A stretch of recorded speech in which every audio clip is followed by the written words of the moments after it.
Hello friends! With the Procreate 5.4 update, there are now even more incredible default brushes to choose from, and we're going to explore some of them. In this video, I'm going to try Velea. To find this brush, open the new Procreate brush library, go to the Paints set, and Velea is at the top of the list. As usual, I haven't made any changes in the brush studio. I'll be using the brush exactly as it was installed, and I have my canvas set to 4000 by 3000 pixels at 300 dpi. Before we dive in, I'd love if you'd like, comment, subscribe, and watch till the very end because it really helps the channel. Let's take a look at the brush behaviors. As always, I'm going to do a stroke test at 3 different sizes. At the smallest size, a little texture comes through, but for the most part, it's pretty smooth. At a medium size, you start to see brush marks, like here and here, while other parts of the stroke are much smoother. Then at the largest size, those brush marks are much more obvious, and there's even this effect that looks like lines from individual bristles along the curves. Now, there's definitely some pressure sensitivity with this brush. There's a pretty significant shift in stroke size as you apply more pressure, and the color becomes more dense.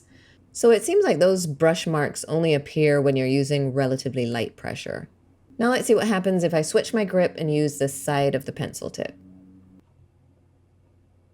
So the biggest change here is that those brush marks just become much more prominent, and the color looks lighter as well. Okay, now let's test the opacity with a few color swatches. And there's decent coverage, even with light colors over dark. You can see through some areas where there's a bit of space between the brush marks, but it doesn't take much to make the color completely opaque. Now I'm going to switch over to the smudge tool in the same brush, and let's see what that does. So it looks like it's just pushing the color around, but it's not really blending. Now, if you push into the color with the smudge tool, it'll create this kind of interesting effect where it looks like you're almost erasing brush marks out of the color. And if you just kind of blend the color back and forth, it'll start to get lighter and lighter and look more like a watered down wash. Now, if you'd like to use this same process for testing your brushes, I made a brush testing worksheet for you. There's a link in the description for the free download. Now let's actually paint something with this brush. I just created this quick sketch, and I've actually used this brush once before for one of my Christmas drawing tutorials, but that painting had a very clean and structured look.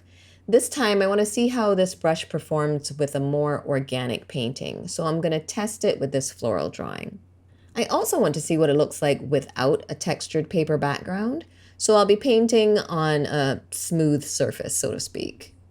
The first few strokes went down really smoothly, no issues with streaking, and I got decent coverage with just one pass.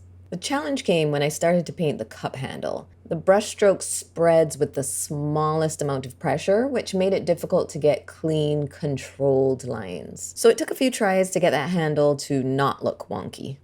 You can see that size shifting happening here as well. But since this was just a shadow and I would be blending it anyway, it was slightly less frustrating to deal with it here.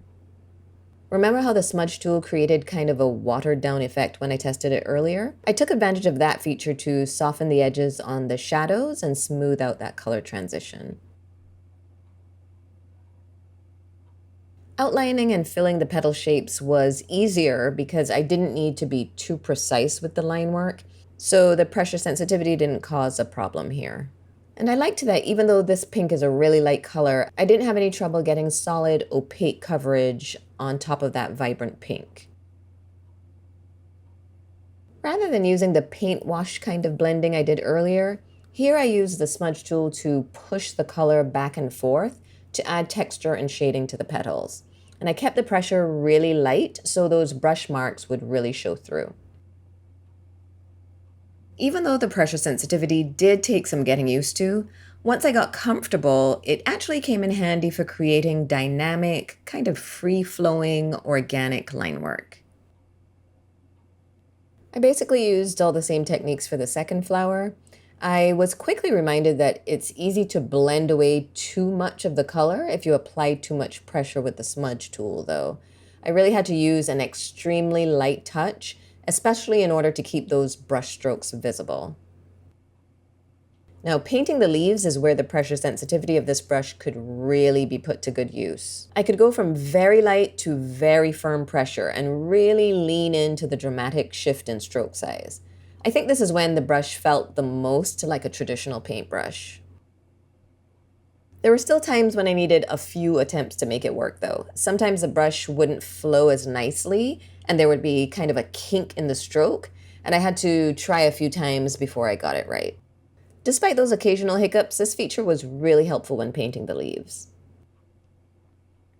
Here's an example of that same feature working on a completely different scale. With the brush size really small, I was able to use a similar shift in pressure to make the lines in the leaves look natural and organic rather than using straight lines. The rest of the painting process went pretty smoothly. I didn't encounter any other unexpected surprises, and this is how it turned out. Okay, final thoughts on Valleja. There's definitely a small learning curve with this one. Since it's so sensitive to pressure, those drastic shifts in stroke size can be jarring at first, but once you get used to it, that feature can actually become an asset as you learn to use it to your advantage. I wouldn't quite describe this brush as creamy, but it does have a really smooth flow to it, which makes it pleasant to paint with, as long as you're not trying to paint crisp lines that need to be really precise. I was also happy to see that the natural painterly feel was successful even without using a textured paper background. Here's how it looks with the textured paper, and to be honest, I kind of prefer it without the texture. I'd love to hear your thoughts on this brush. Do you think you'd give Valleja a try? Let me know in the comments. If you'd like to see more from this brush review series, there's a link to the playlist in the description, and if you enjoyed this video, remember to give it a thumbs up and subscribe to my channel. Thanks for watching.